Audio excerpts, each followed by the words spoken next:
Уладзімір Пуцін раскрыў мадэль, паводле якой застаецца ва ўладзе пасля 2024 года.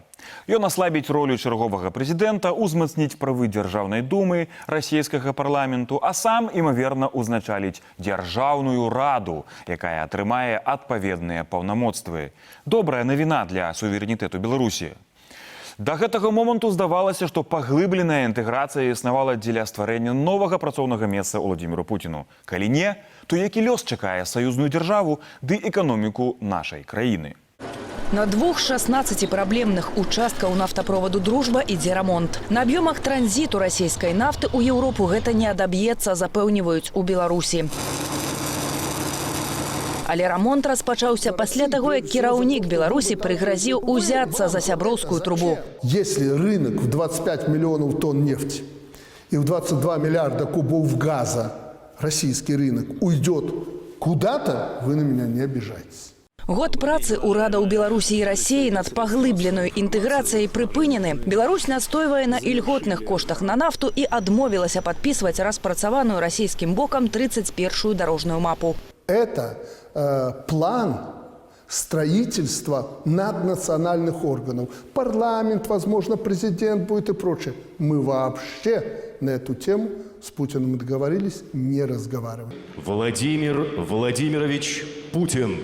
Прэзідэнцтва ў саюзнай дзяржаве аналітыкі называлі наступным месцам працы Уладзіміра Пуціна, які згодна з Канстытуцыяй не можа балатавацца на прэзідэнта Расіі ў 2024 годзе. Але гаспадар Крамля выбраў план «Б». Считаю необходимым провести голосование граждан страны по всему пакету предложенных поправок в Конституцию Российской Федерации. Менш паўнамоцтваў наступнаму прэзідэнту, больш паўнамоцтваў парламенту і асаблівая роля дзяржаўнаму савету, які імаверна і ўзначаліць дзейны кіраўнік Расіі. Гэтак ягонае прэзідэнцтва зменіцца на нацыянальнае лідарства. Ідэя, праект саюзнай дзяржавы як спосаб прыцягнення паўнамоцтва Пуціна як бы адкінуты. І я думаю, што гэта таксама рэзка зменшыць увагу Расіі да Беларусі, да праекта саюзнай дзяржавы. Хіба толькі па інерцыі гэты працэс будзе працягвацца дзеля таго, каб, скажам так, вельмі моцна скараціць эканамічныя прэферэнцыі Беларусі з боку Расіі. Дзеля атрымання гэтых прэферэнцыяў і захавання ўлады кіраўнік Беларусі год таму і увязаўся ў паглыбленую інтэграцыю. Вынікае з ягонай рэакцыі на неатрыманне ільготаў на энерганосьбіты. Выбар Пуціным альтэрнатыўнага шляху застацца ва ўладзе ставіць пад пытанне праект паглыбленай інтэграцыі. Калі гэта тупік, то будуць падвышацца цэны на газ.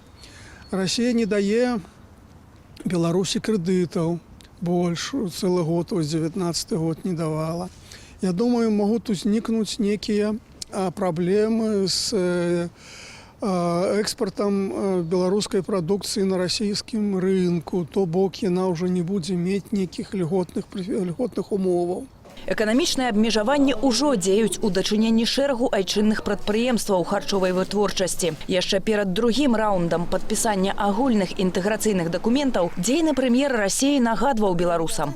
Всем же понятно, какой рынок для белорусских товаров. Ну что, европейский рынок? Кто там ждет эти товары? Да никто не ждет. Конечно, российский рынок. И вот этим надо дорожить. У дзень прамовы Уладзіміра Пуціна прэм'ер агучыў яшчэ адну нечаканую навіну. Было бы правильно, чтобы в соответствии со статьей 117 Конституции Российской Федерации правительство Российской Федерации в действующем составе подало в отставку. Менавіта міжурадавая камісія займалася падрыхтоўкай інтэграцыйных дамоваў. Частка экспертаў лічыць, што пераабранне ўраду затармозіць працэсы. Але палітолог Павел Усаў кажа, што ключавыя асобы пяройдуць у новы склад кабінету. Міністр той же эканамічнага развіцця, я думаю, што Арэшкін застанецца як малады перспектыўны, і застануцца ягоныя замы, у тым ліку і Бабіч, які кантралюе і займаецца працэсамі інтэграцыі на постсавецкай прасторы. Ад Беларусі, якой імаверна сёлета давядзецца зацягнуць пас, Крэмль не адмовіцца, ён папросту пачакае. Палітыка знешняя, перадусім Расіі, не зменіцца, і Беларусь будзе працягваць разглядацца як аб'ект уздзеяння, як тэрыторыя, якая павінна быць сцісла глибока далучана ў расійскую прастору пад выглядам саюзнай дзяржавы ці пад выглядам іншага праекту, гэта ўжо не мае значэння. Адзінаю магчымасцю знізіць сваю залежнасць ад усходняй суседкі і не змушаць беларусаў пераймацца за будучыню застаюцца эканамічныя рэформы і пошук альтэрнатыўных крыніцаў паставак нафты. Лукашенко дэкларуе, што пошук апошніх Беларусь ужо распачала. Александр Лукашенко плануе сустрэцца з кіраўніком амерыканскай дыпламатыі дзяржаўным сакратаром Майкам Пампеа, які плануе прыехаць у Менск. Свой першы візіт ён перанёс з-за крызісу паміж США ды Іранам. Якія пытанні могуць абмеркаваць палітыкі? Як з пункту гледжання Вашынгтону выглядае гэта так званая інтэграцыя Беларусі з Расіяй? А таксама што аб'ядноўвае ўсе тры збітыя ракетамі за апошнія 20 год пасажырскія самалёты?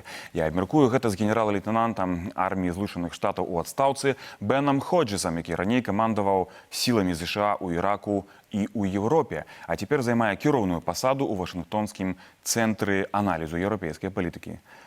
Hello, General, do you hear me? Добрый день, господа генерал. Вы меня чуете? Так, я вас чую.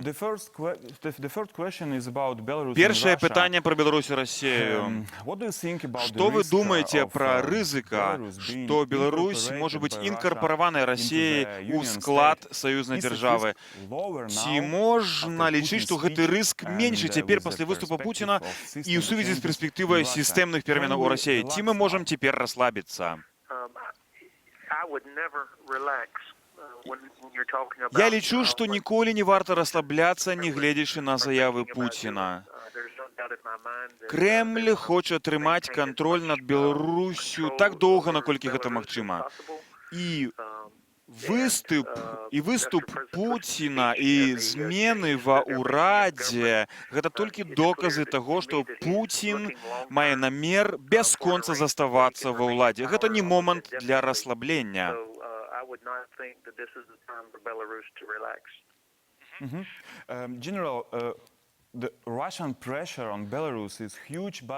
Ціск Расійскай Федэрацыі на Беларусь вялізны, але выглядае на законны. Гэта не гібридная агрэсія, і тут цяжка прадпрыняць нейкія меры. Ці вы верыце ў тое, што ЗША ці ў цэлым заходнія дзяржавы могуць адрэагаваць на такую палітыку?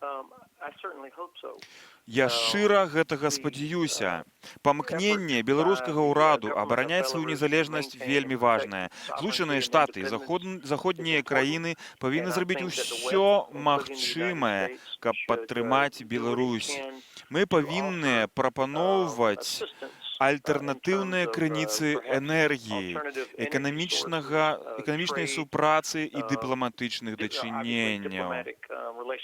Патрэбныя розныя прапановы, якіх можна чакаць ва ўмовах нармалізацыі дыпламатычных дачыненняў. Злучаныя Штаты не намереныя ўмешвацца ў дачыненні паміж Беларусю і Расіяй. Это зусім не так. Але ЗША і заходнія дзяржавы павінны браць на сябе адказнасць і рабіць тое, чаго ад іх чакаюць, каб Беларусь мела розныя варыянты. Наступнае пытанне пра патэнцыйны візіт Майка Пампеа ў Беларусь. Амерыканскі дзяржаўны сакратар Майк Пампеа мае намер прыехаць у Беларусь з візітам неўзабаве. Ягоны папярэдні візіт быў адкладзены з-за напружанай сітуацыі паміж ЗША ды Іранам. Якія праблемы, па-вашаму, ён можа абмяркоўваць з Лукашэнкам у Менску?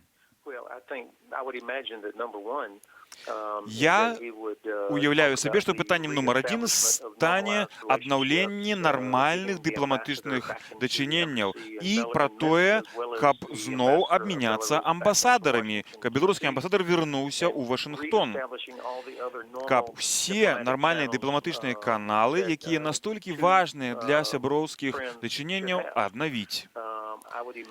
Магчыма, будуць закранутыя пытанні эканамічнай супрацы і магчымасцяў у галіне гандлю, а таксама альтэрнатыўных крыніцаў энергіі.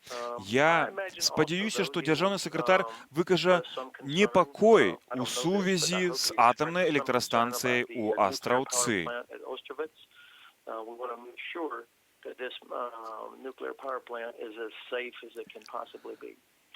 Yeah, I'd like to ask you now about crisis between Iran and the United States. Я б хотів вас тепер запитати про кризис поміж США і Іран. Особливо я хотів би запитати, як вас як былога трохзоркового військового генерала. Як це можливо, збити самоліт поводле помилки, помилково збити самоліт такі, як український Боїнг які збили у Ірані. Гэта жудасная трагедыя, якая ніколі не павінна была здарыцца. Шмат людзей страцілі свае жыцці. Заўсёды існуе рызыка, што тэхніка можа падвесці. Канешне, гэта не павінна здарацца менавіта з такой тэхнікай, з такім абсталяваннем. Можа таксама падвесці чалавечы людскі фактар. Чалавек можа зрабіць памылку з-за недастатковай падрыхтоўкі. Трэба ўвесці вельмі суворы кантроль над усёй сістэмай, каб да ёй не мелі доступ любыя вайскоўцы. Мне вельмі цікава, як будзе адбывацца следства. І я спадзяюся, што ўрад Ірану будзе прытрымлівацца прынцыпаў празрыстасці. Unfolds, and hopefully the government of Iran will do it in full transparency so that everybody has confidence in the results of the investigation. Маё апошняе пытанне пра катастрофу самалёту. Цягам апошніх 20 гадоў ва ўсім свеце 3 вялікія грамадзянскія самалёты з пасажырамі на борце былі збітыя. Я маю на ўвазе самалёт украінскі ў Іране, другі гэта малазійскі Боінг над Донбасам і трэці гэта расійскі Ту-154 над Чорным морем у 2001 годзе. Ці гэта выпадковасць, што все гэтыя самалёты былі знішчаныя ракетамі савецкага ці расійскай прадукцыі вытворчасці? Я лічу, што падрыхтоўка і прафесіяналізм – гэта ключавыя элементы, каб рэалізоўваць поўны кантроль, што дазваляе вызначыць, як адбыўся запуск ракеты, як адбыўся стрэл. Мне трэба было пазнаёміцца з вынікамі расследаванняў, каб вызначыць, ці мела месца якая-небудзь тэхнічная памылка, тэхнічны недахоп. Але яшчэ раз падкрэслю, што падрыхтоўка і прафесіяналізм не менш важныя, чым якасць абсталявання. Дзякую за ваш каментар.